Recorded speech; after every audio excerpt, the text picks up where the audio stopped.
ಮಹಾಕುತಂತ್ರಿ, ಪ್ರಪಂಚಕ್ಕೆ ಬೇಡದೇ ಹೋದವ, ಅಂತವನೊಟ್ಟಿಗೆ ಮಂತ್ರಿಯಾಗಿರುವವ ನಾನು ಮತ್ತೆ ಲೆಕ್ಕ. ಹಾಗಂತ ದೇವರಿಗೆ ಬೇಡವಾ? ಬೇಕಪ್ಪ. ದೇವರಾದ ನಿನಗೆ ಬೇಕು. ಹಾಗಾದರೆ ಈ ಪ್ರಪಂಚದಲ್ಲಿ ಹುಟ್ಟಿದವನು ದೇವರು ಮೆಚ್ಚುವ ಕೆಲಸ ಮಾಡಬೇಕು ಅಲ್ವಾ? ಯಾವತ್ತೂ ಹಾಗೆ ದೇವರು ಮೆಚ್ಚುವ ಕೆಲಸವನ್ನು ದೇವರೇ, ನಿನ್ನ ಮುಂಭಾಗದಲ್ಲಿ ಹೇಳ್ತೇನೆ, ಧೈರ್ಯದಿಂದ ಹೇಳ್ತೇನೆ, ಹೇಳಪ್ಪ. ಇದುವರೆಗೆ ಈ ಕ್ಷೇತ್ರದಲ್ಲಿ ಯಾವ ಪಾತ್ರವೇ ಕೊಡ್ಲಿ ನೀನು ದೇವರು ಮೆಚ್ಚುವ ಹಾಗೆ ಮಾಡಿದ್ದೇನೆ ಎನ್ನುವ ಸಮಾಧಾನ ನನಗೂ. ನನಗೂ ಅದೇ ಸಂತೋಷ. ನಿನ್ನಂತವ ನಮಗೆ ಬೇಕು.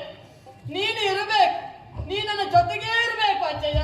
ದೇವಸ್ಥಾನಕ್ಕೆ ದೇವರಿಗೆ ಹೆಸರು ಬಂದ್ರೆ ನಮಗೂ ಹೆಸರು ಬಂದಾಗಲ್ರಿ ಅಲ್ವಾ? ಈ ಮುದುಕನಿಗೆ ಅಂತ ಆಗ್ಬೇಕಂತ ನಿನ್ನಂತಹ ವಿಶಾಲ ಮನೋಭಾವನೆ ಎಲ್ಲರಿಗೂ ಇದ್ದಂತೆ ಹೋದಂತಾದ್ರೆ ಪ್ರಪಂಚ ಎನ್ನುವುದು ಒಂದು ರೀತಿಯಾದಂತಹ ದೇವ ಮಂದಿರವೇ ಆಗ್ತದೆ ಎನ್ನುವುದರಲ್ಲಿ ಯಾವುದೇ ರೀತಿಯಾದಂತಹ ಸಂಶಯ ಇಲ್ಲ.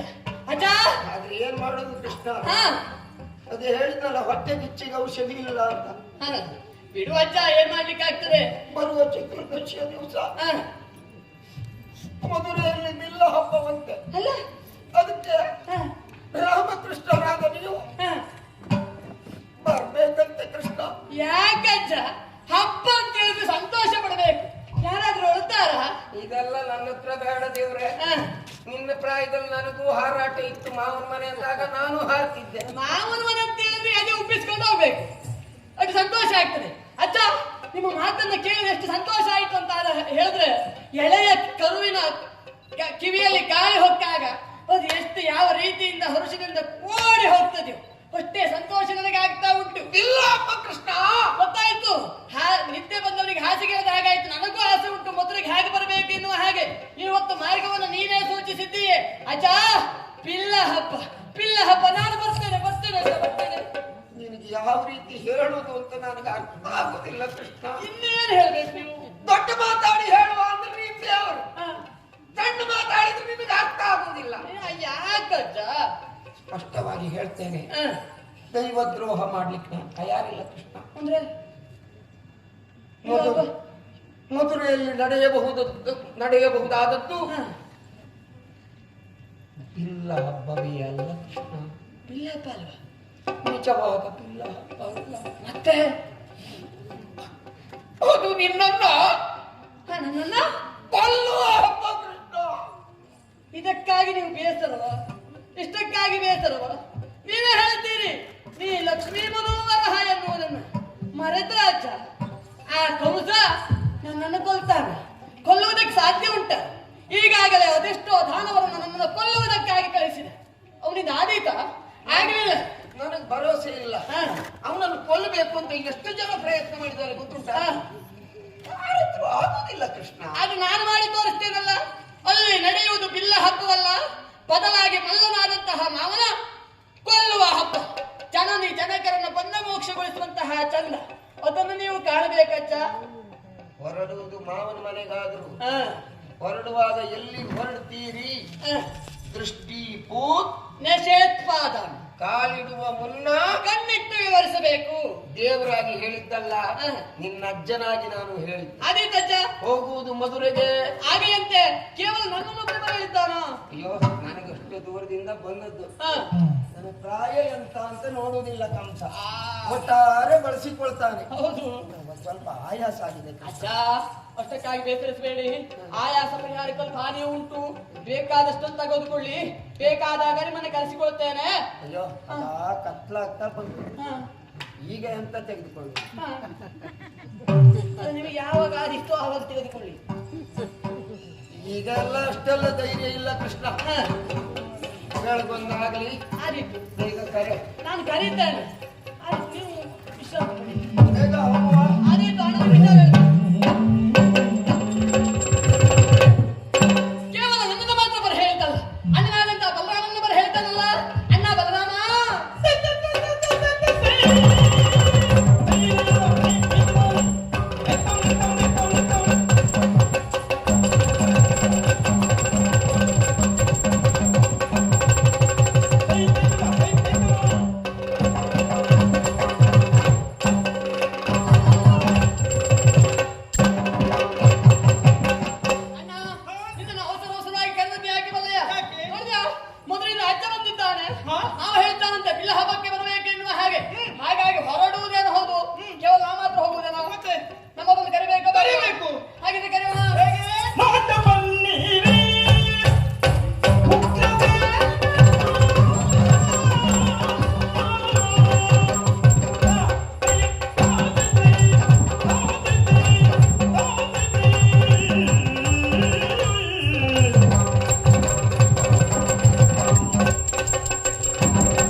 ಬನ್ನಿ ಬನ್ನಿ ಬನ್ನಿ.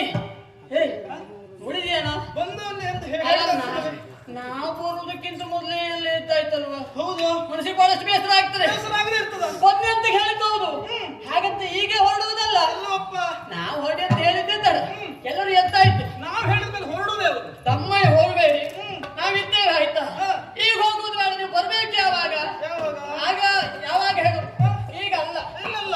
ಮಾವನಾದಂತಹ ಕೌಸನ್ನ ಮರ್ತಿಸಿ ಆದ್ಮೇಲೆ ಜನನಿ ಜನಕರನ್ನ ಬಂದಮೋಕ್ಷಗೊಳಿಸಿದ ಬಳಿಕ ಅಜ್ಜನಾದಂತಹ ಉಗ್ರಸೇನೆಗೆ ಪಟ್ಟವನ್ನ ಕಟ್ಟುವಂತಹ ಆ ಚಂದವನ್ನು ನೋಡುವುದಕ್ಕೆ ನೀವೆಲ್ಲರೂ ಒಂದಾಗಿ ಬರಬೇಕು. ಹೌದು. ಏ ಅಣ್ಣ, ಹೋಗುವುದೇನೋ ಹೌದು, ಆದ್ರೆ ಹೋಗ್ಬೇಕು, ಸಿದ್ಧತೆ ಬೇಕು ಬೇಡ ಹೇಳು. ಮಾಡಬೇಕಿತ್ತು. ಆಹಾರ ಪದಾರ್ಥಗಳ ವ್ಯವಸ್ಥಾಪಕ ನೀನೆ. ನಾನು ಸಿದ್ಧತೆ ಬಗ್ಗೆ ಕೇಳೋದಲ್ವಾ?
ತುಪ್ಪ, ಅವಲಕ್ಕಿ. ಅವಲಕ್ಕಿ ಮೊಸರು ಹೌದು, ಉಂಟಾ? ಬೇಕು ಬೇಕಾದ ಸಿದ್ಧತೆ ಮಾಡಿದ್ದೇನೆ. ಹಾ. ನೀನಿದ್ದ ಮೇಲೆ ಅವಲಕ್ಕಿ ಬೇಡವೇನೋ ಮತ್ತೆ. ಹಾ.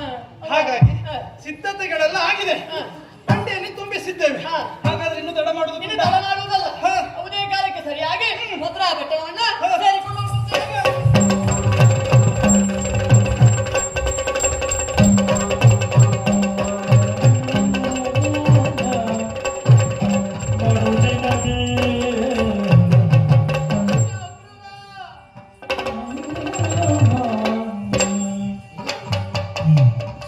ಸಮಯ ಎಷ್ಟಾಯ್ತು? ಗೊತ್ತೇ ಆಗ್ಲಿಲ್ಲ. ಬೆಳಗ್ಗೆ ಆಯ್ತಾ ಕೃಷ್ಣ? ಆಯ್ತಾ ಬಂತು. ಹೋಗೋಣವಾ? ಹೊರಡುವುದೇನು? ಯಾಕಂತ? ಅಮ್ಮ, ಯಾರಾದ್ರೂ ನಿಮ್ ಕಡೆಯವ್ರು ಬರೋರಿದ್ದಾರಾ? ನೀವು ಕಡೆಗೆ ಬನ್ನಿ ಬನ್ನಿ ಆ ನಿದ್ರೆ ಮುಂಪರಿನಲ್ಲಿ ನಾನು ಕೇಳಿಸ್ತಿತ್ತು. ಹಾ. ಎಂತದೋ ಬನ್ನಿ ಬನ್ನಿ ಹೋಗುವ ಹೋಗುವ ಅಂತ ಹೇಳ್ತಿದ್ದಿ. ಕರೆದದ್ದು ಹೌದು ನಾವು. ಕೃಷ್ಣ, ನಾನು ನಿದ್ರೆ ಮಾಡಿದ್ರು ಎಚ್ಚರ ತಪ್ಪುವುದಿಲ್ಲ ಕೃಷ್ಣ. ಮತ್ತೆ? ನೀನು ಬನ್ನಿ ಬನ್ನಿ ಅಂತ ಇವ್ರನ್ನೆಲ್ಲ ಕರೀತಿ. ಹಾ. ನೀನು ಕರೆದಾಗ ಇಲ್ಲಿದ್ದವ್ರು ಏನ್ ಮಾಡ್ತಾರೆ? ಬರ್ತೇವೆ ಅಂತ ಹೇಳ್ತೇನೆ. ಕರೆಯುವವರು ದೇವರು ಅಂತ ಹೇಳಿ ನಿನ್ನ ಹಿಂದೆ ಬರ್ತಾರೆ. ಹೌದು. ನಾನು ಇಷ್ಟರವರೆಗೆ ಈ ರಂಗದಲ್ಲಿ ಕೃಷ್ಣ ಹ್ಮ್. ಪ್ರಸಂಗದಲ್ಲಿ ಭಾಗವಹಿಸಿದ್ದೇನೆ ಬಿಟ್ರೆ ಅಧಿಕ ಪ್ರಸಂಗ ಮಾಡ್ಲಿಲ್ಲ ಕೃಷ್ಣ. ನೀವು ಮಾಡುವವರು ಅಲ್ಲ ಅಂತ ಕೇಳಿದ್ದೇವೆ. ಹಾಗಿದ್ರೆ ನನ್ನೊಂದು ಅಧಿಕ ಪ್ರಸಂಗ ಆಯ್ತಾ? ಅಂತ ನಾನು ಹೇಳುವುದಿಲ್ಲ ಕೃಷ್ಣ. ಆಗ ನೀವು ಹೇಳಿದ ಹಾಗೆ ಆಯ್ತು ಈಗ. ವಿಷಯ ಸತ್ಯ ಹೇಳ್ತೇನೆ. ಈಗ ಕಂಸ ಹೇಳಿದ್ದೇನು? ಹ್ಮ್. ರಾಮಕೃಷ್ಣನನ್ನ ಕರೆತಾ. ಏನು? ನನ್ನ ಕೆಲಸ ಎಷ್ಟು? ಹ್ಮ್. ಅಷ್ಟೇ. ಹ್ಮ್. ಈಗ ಇವ್ರನ್ನೆಲ್ಲ ನೀನು ಕರ್ಕೊಂಡು ಹೋದ್ರೆ ಹ್ಮ್. ನನ್ನೊಡೆಯನಾದ ಕಂಸ ಹ್ಮ್. ಎಲ್ಲ ಅಧಿಕ ಪ್ರಸಂಗಿ ರಾಮಕೃಷ್ಣನನ್ನ ಕರೆತ ಅಂದ್ರೆ ಹ್ಮ್. ಇಡೀ ನಂದಗೋಕುಲವನ್ನೇ ಕರೆತಂದಿ ಅಂತ ಕೇಳಿದ್ರೆ ಹ್ಮ್. ಮುದುಕನಾದ ನಾನು ಉತ್ತರ ಕೊಡುವುದು ಕಷ್ಟ ಆಗ್ತದೆ. ಅಜ್ಜ, ನೀನು ಹೇಳಿದ್ ಕೇಳಿಸಿಕೊಳ್ಳಿಲ್ವ? ಅವರನ್ನ ಕರೆದಿದ್ದೌದು, ಸತ್ಯ ಒಪ್ಪಿಕೊಳ್ತೇವೆ. ಹಾಗಂತ ಅವರನ್ನು ಬರ ಹೇಳಿದ್ರೆ ಯಾವಾಗ ಗೊತ್ತುಂಟ? ಮಲ್ಲ ಮಾವನಾದಂತಹ ಕಂಸನ ವಧೆಯಾದ ಬಳಿಕ ಅಜ್ಜನಾದ ಉಗ್ರಸೇನೆಗೆ ಪಟ್ಟಬಂಧ ಮಹೋತ್ಸವಕ್ಕೆ ನೀವೆಲ್ಲ ಬನ್ನಿ ಅಂತ ಹೇಳಿತು. ಹಾ, ಅಜ್ಜ. ಪ್ರಸಂಗ ಇಷ್ಟರವರೆಗೆ ನನ್ನ ಜವಾಬ್ದಾರಿಯಲ್ಲಿ ನಡೆಸಿದ್ದೇನೆ ಕೃಷ್ಣ. ಆ, ಈ ಗಳಿಗೆಯಿಂದ ಆ, ಈ ಪ್ರಸಂಗದ ಎಲ್ಲಾ ಜವಾಬ್ದಾರಿಯನ್ನು ನಿನಗೆ ಕೊಟ್ಟುಬಿಟ್ಟೆ. ಹೊತ್ಕೊಳ್ತೇನೆ. ದಾರಿ ತೋರಿಸ್ತೇನೆ, ಹೋಗಲಿ ರಘು.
ನೀನು ಪ್ರಪಂಚದ ಸೃಷ್ಟಿಗೆ ಕಾರಣೀಕರ್ತನಾದರೂ ನಿನ್ನ ಮನಸ್ಸು ಎಷ್ಟು ಮೃದು ಎನ್ನುವುದನ್ನು ನಾನು ಬಲ್ಲೆ ಕೃಷ್ಣ.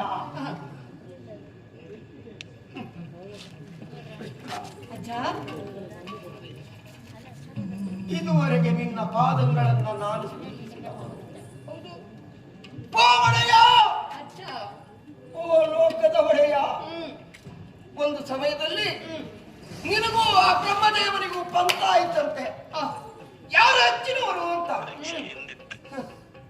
ಆವಾಗಲೇ ನೀನು ಬ್ರಹ್ಮನಿಗೆ ಅಪ್ಪ ಅಂತ ಹೇಳಿಸಿಕೊಂಡವ.